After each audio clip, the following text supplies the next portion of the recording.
예수님 없는 기도도 그것도 어쩌면 마치 비는 대상에게 주문과도 같은 것이죠. 예수 없는 충성과 섬김도 자기 만족이나 자기 충족에 불과할 뿐입니다.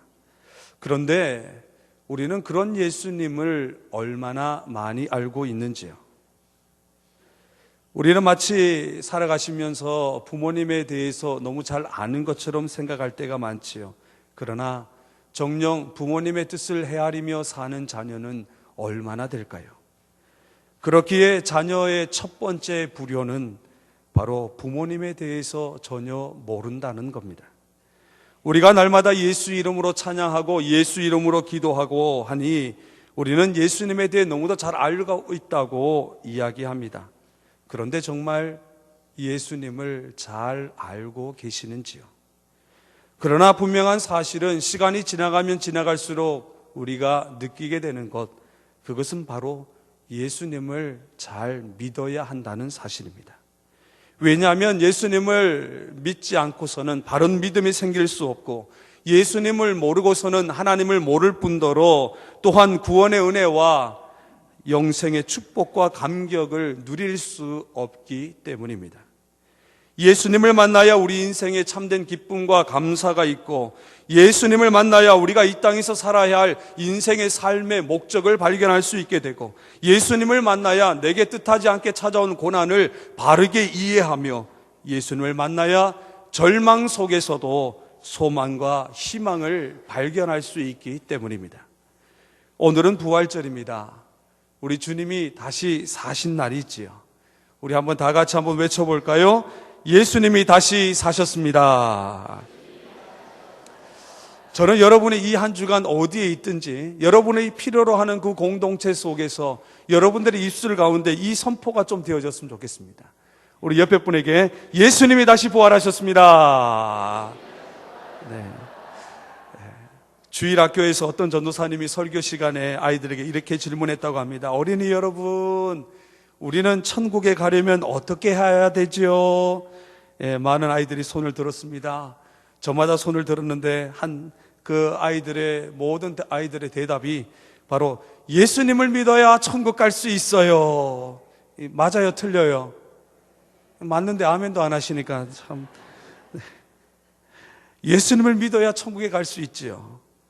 그런데 저 뒤에 있는 한 어린아이가 막 손을 들면서 아니에요 전도사님, 아니에요 전도사님. 이 아이가 미쳤는지. 그래서 그 전도사님이 그 아이를 일으키면서 물어봤답니다. 그래 그러면 도대체 천국에 가려면 어떻게 해야 되니?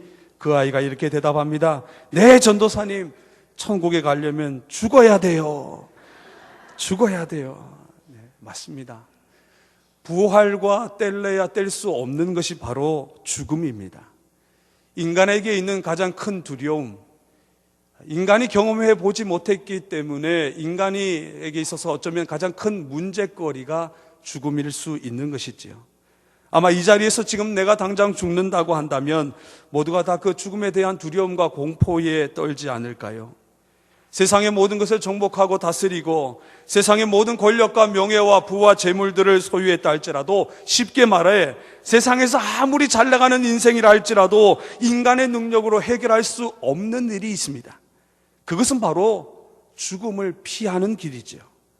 혹 조금 더 늦출 수 있을진 몰라도 결코 막을 수는 없습니다.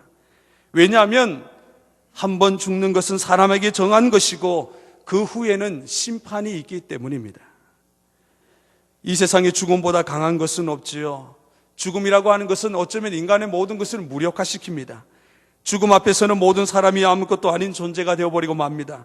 인간에게 있어서 죽음이라고 하는 것은 너무도 큰 절대적인 위력을 갖고 우리를 지배하고 있습니다. 우리 누구도 그 죽음을 향하여 너의 승리가 어딨냐고 큰 소리 칠 수 있는 사람은 아무도 없다라는 겁니다.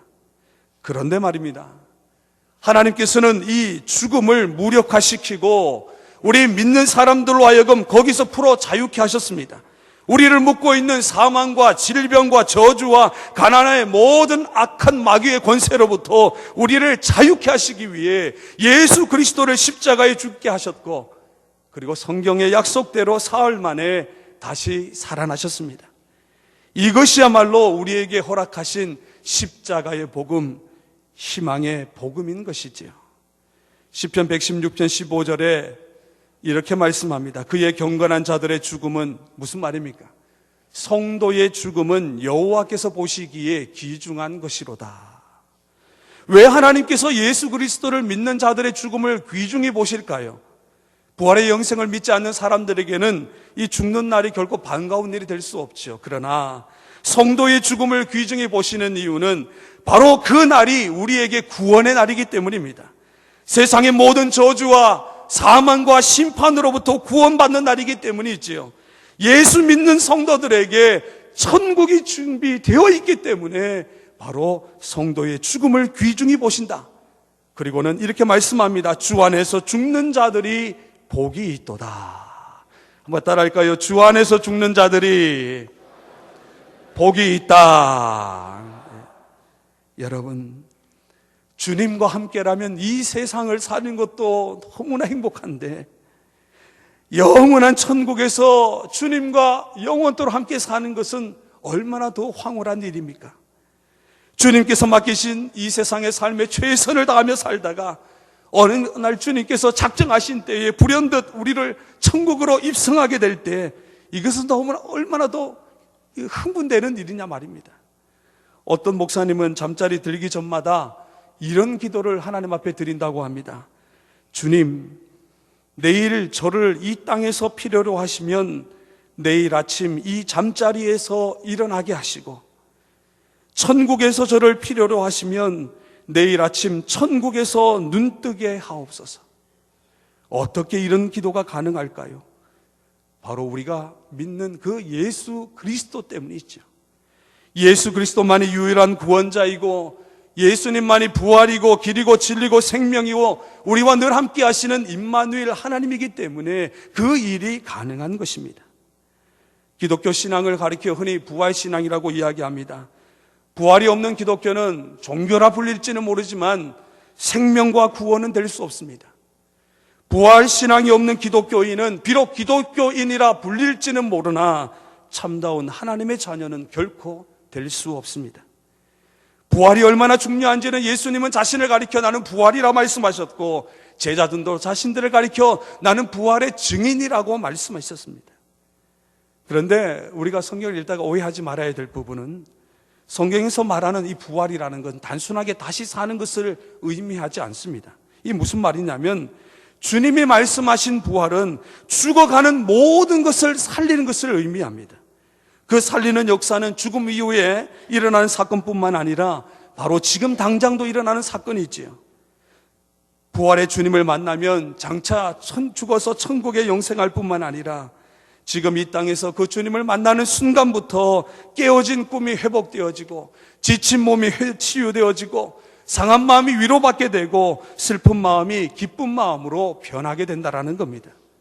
그 부활의 주님을 만나면 절망과 탄식의 소리가 없어지고 우리 인생 가운데에 희망과 소망과 감사의 인생으로 바뀌어지는 영적인 터닝을 경험하게 된다는 겁니다. 예수 그리스도, 그는 비록 마국간에서 태어나셨지만 지금은 하늘 보좌에 앉아 만왕의 왕이 되셨습니다.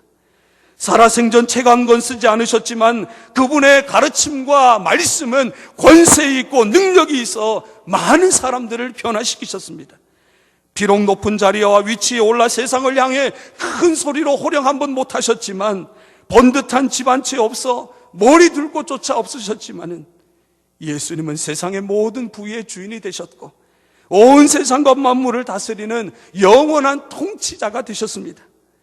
비록 십자가 위에서 고난의 쓴자를 마셨지만 그분은 부활의 영광을 통하여 우리에게 영원한 생명을 허락해 주셨습니다. 사랑하는 성도 여러분, 우리가 하루하루를 어떻게 살아야 할까요? 어떤 마음으로, 어떤 믿음으로 살아야 할까요? 주님의 부활에 참여하는 여러분 모두가 부활의 주인 되시는 예수 그리스도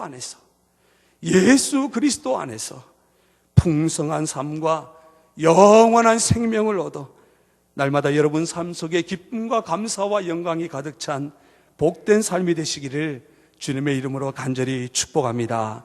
우리 옆에 분에게 축복합니다. 예수 그리스도 안에서 풍성한 삶과 영원한 생명을 누리시기를 축복합니다.